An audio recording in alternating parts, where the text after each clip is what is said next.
1. Divide into 11 daily set, 9 names each. Memorize 1 set per day and complete in 11 days. So dito sa unang papel na ito na mayroon tayo ay mayroon lamang siyam na pangalan. Sa unang araw natin yan, siyam lamang siya. Second day, 10 to 18 na pangalan, at ganon din sa 3rd, 4th, 5th, 6th, hanggang sa matapos natin siya. So, kaya ko ginawa itong isa na ito kasi mayroon po siyang meaning. Dito, as you can see, wala po siyang meaning. Pangalan lamang, transliteration.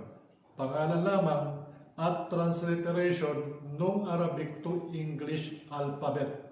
Para at least makarelate kayo kung hindi pa nakakabasa ng Arabic, mababasa niya